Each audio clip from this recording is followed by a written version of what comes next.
O homem vai preso depois de invadir uma sala comercial onde a ex-mulher trabalhava com o carro em Balneário Camboriú. Ela tinha uma medida protetiva contra o agressor. E a votação do auxílio emergencial foi suspensa agora há pouco em Florianópolis.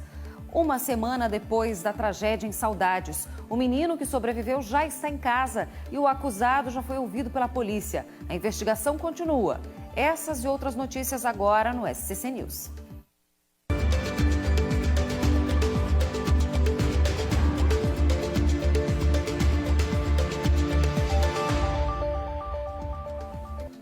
Olá, muito boa noite para você que está com a gente, ligado aqui no SCC SBT, o SCC News começando para todo o estado de Santa Catarina, com muitas informações e já com um alerta para o trânsito. Um acidente em Joinville, no norte do estado, aconteceu agora há pouco. É uma cena impressionante, dá uma olhada. Um ciclista estava atravessando a rua pela faixa de pedestres quando o caminhão, olha só, acaba arrastando ele por alguns metros. Segundo o Corpo de Bombeiros, o motorista do caminhão não tinha visto, né? E aí percebeu que estava carregando o ciclista, parou para socorrer o rapaz. Ele fraturou o fêmur e foi encaminhado consciente para o Hospital São José, mas isso daí é um alerta, né? Para que a gente preste atenção no trânsito, porque muitas vezes podem acontecer acidentes, principalmente em zona cega ou algo do tipo, aí no fim do dia, à noite, que tem menos luminosidade. E um acidente gravíssimo deixou uma pessoa morta no fim da tarde de hoje, na SC 283, em Concórdia, no oeste de Santa Catarina. Um caminhão e um carro se envolveram em uma batida.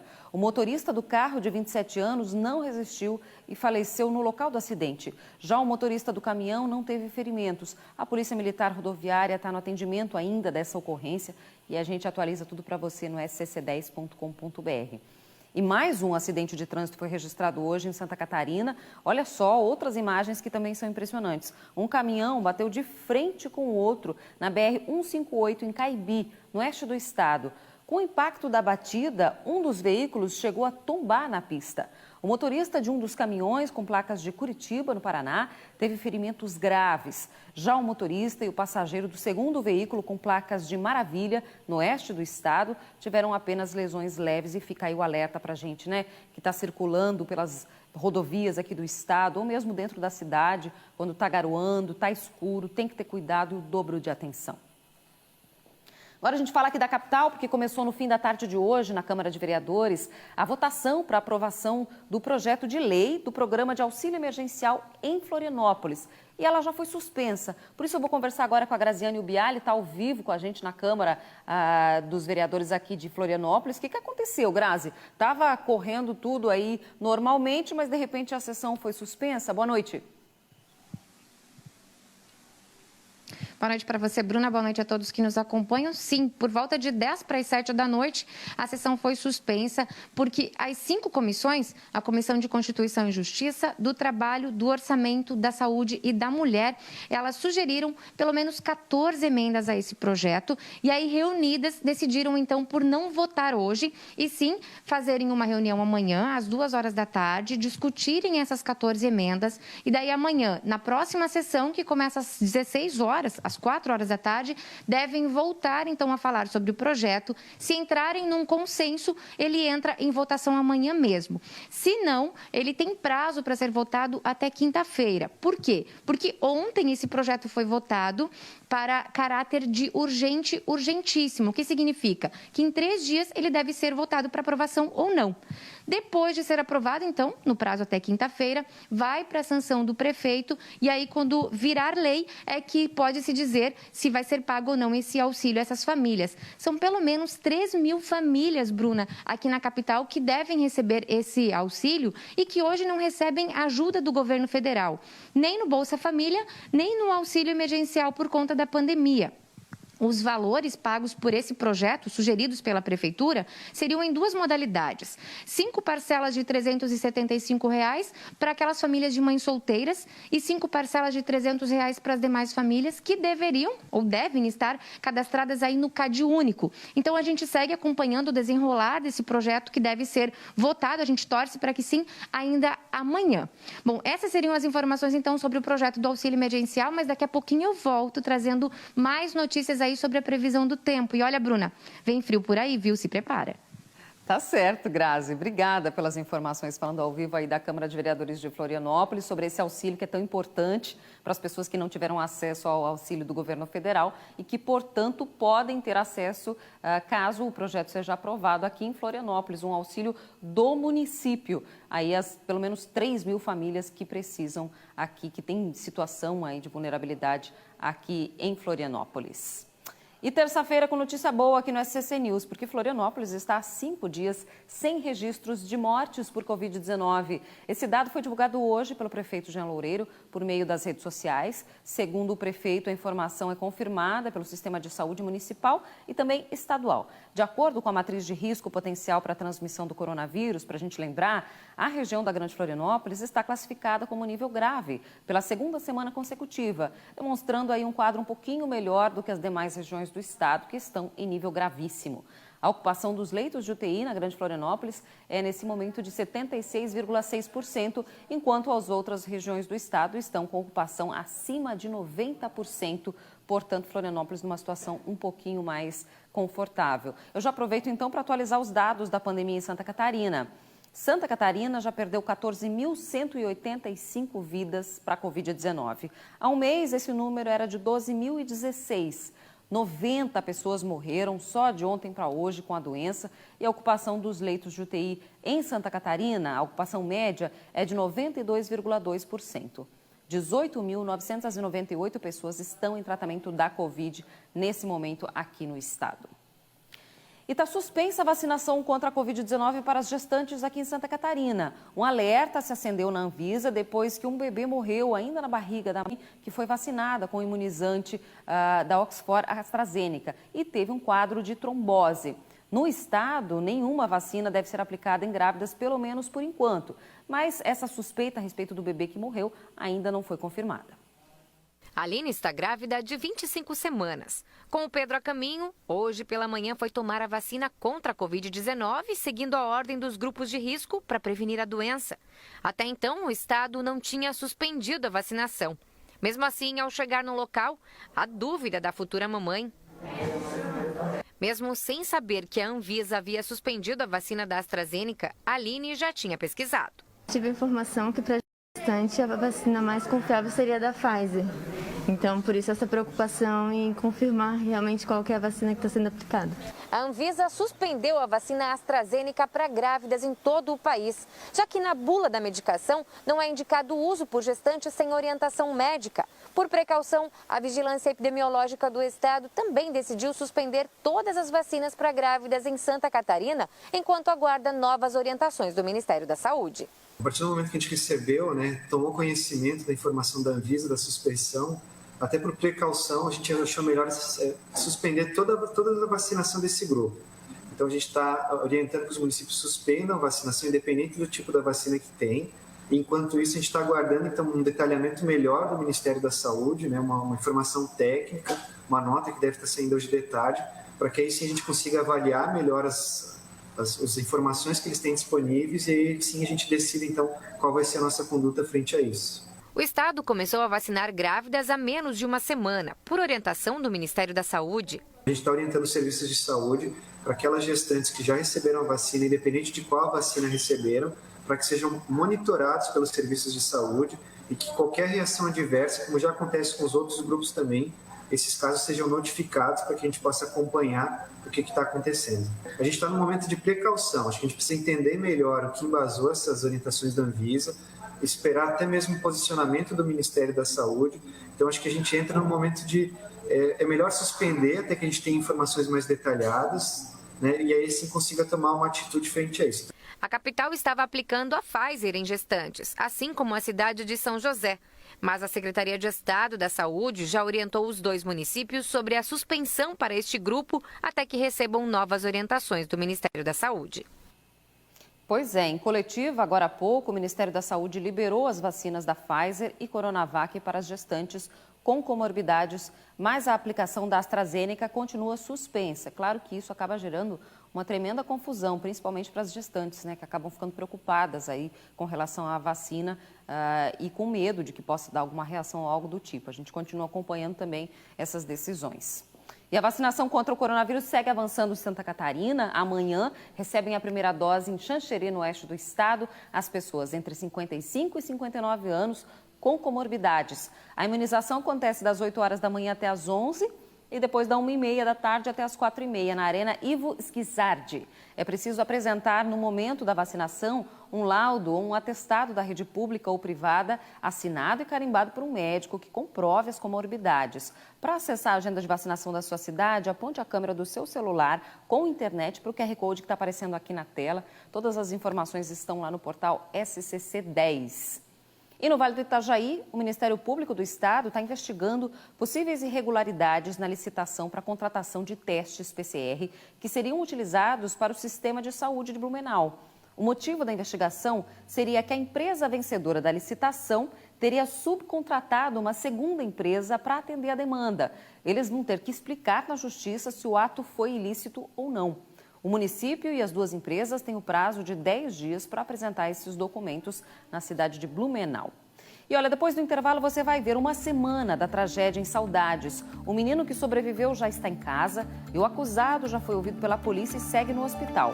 E no litoral norte, um homem vai preso depois de invadir uma sala comercial onde a ex-mulher trabalhava com um carro em Balneário Camboriú.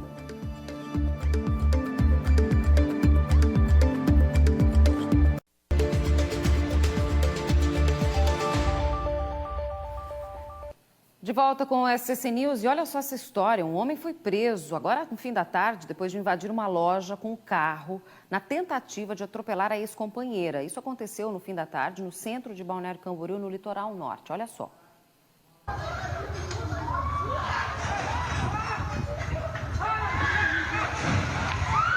Vai lá que o Matheus abriu em casa. Vai lá, filho. Não assuste ele.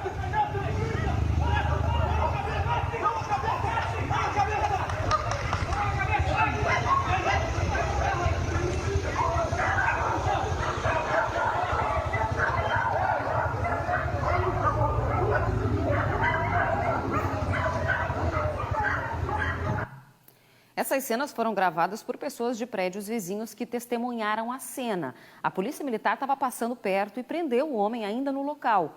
A ex-companheira dele trabalha ali no estabelecimento e ela estava lá dentro bem na hora em que ele invadiu com o carro. Ele teria tentado atropelar a moça. Por sorte, ninguém ficou ferido. Toda a vitrine da loja ficou destruída, como você pôde ver na imagem. A mulher já tinha uma medida protetiva contra o agressor. Ele foi preso por tentativa de feminicídio e por descumprimento da medida protetiva. De acordo com a polícia militar, ele aparentava estar sob efeito de algum medicamento no momento em que cometeu aí essa agressão, né, esse crime, e que foi preso pela polícia. Claro, assustou todo mundo, reuniu um monte de gente ali para ver o que estava acontecendo, afinal de contas. 8 pessoas foram presas em uma grande operação policial deflagrada hoje em Joinville, no norte do estado, e no Paraná. Os suspeitos fazem parte de uma organização criminosa interestadual, envolvida em roubo de veículos, tráfico de drogas e também tráfico de armas. Os criminosos roubavam veículos, adulteravam as placas e encaminhavam para o Paraná, onde morava o líder da organização. Lá, os veículos eram abastecidos com armas e drogas e retornavam para a região norte de Santa Catarina. A polícia ainda apreendeu 1 tonelada de maconha, 1 quilo de cocaína, 200 comprimidos de êxtase, 11 armas de fogo e 2 veículos. Um suspeito continua foragido. E aqui na capital, hoje pela manhã, na praia do Moçambique, mudando de assunto, vamos deixar mais leve. Olha só essa imagem, que linda. Os pescadores capturaram um lanço com mais de 4.300 tainhas. Olha que fartura. Segundo os pescadores, essa quantidade de tainhas no início da temporada de pesca é indicativo para uma safra muito boa, é um indicativo de boa sorte para a safra da tainha aqui no estado de Santa Catarina. E olha, a gente mostrando essa imagem aí, já dá para sentir mais ou menos o friozinho, né? O friozinho que a tainha já vem trazendo. A Defesa Civil emitiu um alerta para as próximas horas. Quem tem as informações é a Graziane Ubiali, que a gente volta com ela. Quero saber se está chovendo. Opa, está chovendo por aí e está bem frio, né, Grazi? Tá sim, Bruna. A gente até tentou se proteger aqui no centro de Florianópolis, né? Porque tá chovendo, tá frio. Olha só, tive até que fechar aqui a golinha porque tá ventando bastante. E como você falou, né? Vem então chuva forte a partir de hoje à noite até à tarde desta quarta-feira em todas as regiões de Santa Catarina, principalmente aí na Grande Florianópolis, no Vale do Itajaí também no norte, com possibilidade de acumulados de até 70 milímetros. Por conta disso, claro, a Defesa Civil então emitiu um alerta onde pode acontecer deslizamentos, por isso toda a atenção é necessária. E claro, Bruna, se tem chuva, né, ela não vem sozinha. Como eu já falei, está frio, está bastante frio aqui em Florianópolis e em todo o estado. E essa frente fria aí, ela vai ficar mais intensa a partir de amanhã, porque ela vem acompanhada de ar seco, de origem polar, e aí já começa a atuar no estado, baixando bastante as temperaturas. Então, para quem sentiu frio hoje, prepara que amanhã tem mais, viu? Principalmente na Serra e no Oeste. Vamos dar uma olhadinha como fica a previsão do tempo?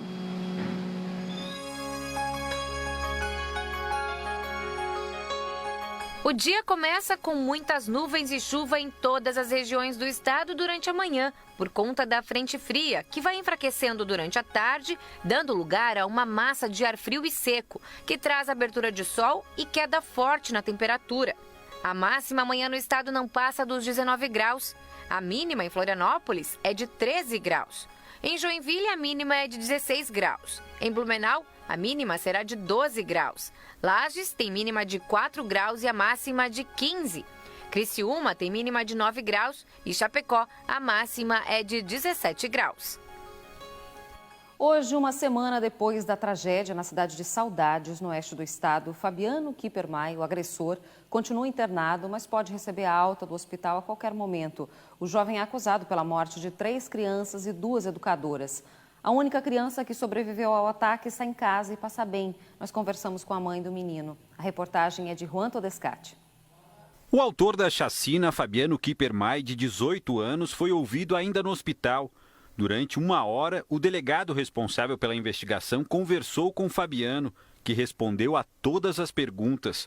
O delegado não acredita na hipótese de insanidade mental, que chegou a ser levantada pela defesa do rapaz. Mas eu não posso ainda adiantar o teor dessa conversa, desse interrogatório. Todos os elementos coletados indicam que ele sabia exatamente o que ele estava fazendo, né? E outro planejamento, tudo. Então, não tem nada nesse sentido de que ele só era um rapaz introspectivo, né? Então, mas não tem deficiência nenhuma, né? Ele é totalmente consciente dos atos dele. Pelo menos 20 pessoas já foram ouvidas pela polícia.